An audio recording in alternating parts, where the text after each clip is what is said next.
L'odore acre, le cataste di lamiere annerite circondate da mucchi di cellulari e materiale elettronico bruciato. È stata transennata l'area del negozio di telefonia del piazzale della stazione, dove mercoledì sera è divampato un incendio che ha creato momenti di paura a Padova, proprio davanti le fermate dei bus e l'ingresso dello scalo ferroviario cittadino.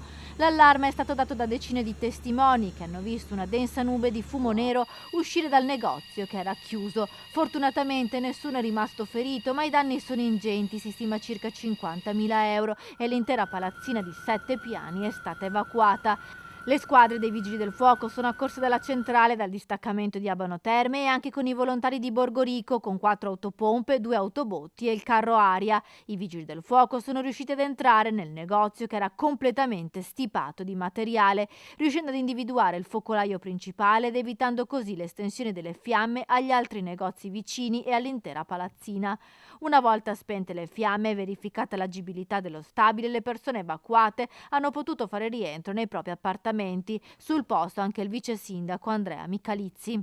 L'edificio è in gran parte adibito a studi, quindi a quell'ora era praticamente vuoto, pochi sono gli appartamenti residenziali, quindi abbiamo avuto anche modo, io personalmente, di parlare con tutti i residenti per verificare se avessero bisogno di alternative, ma poi insomma per fortuna tutto è rientrato e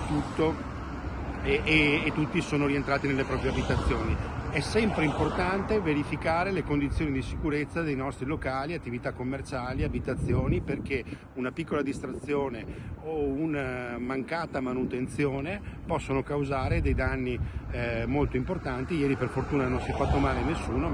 Le cause dell'incendio sono al vaglio dei tecnici dei Vigili del Fuoco. Al momento sembra esclusa la matrice dolosa. Il rogo dovrebbe essere partito dalla grande quantità di materiale elettrico stipato nei locali. Le operazioni di completo spegnimento e bonifica sono terminate alle 2 di notte.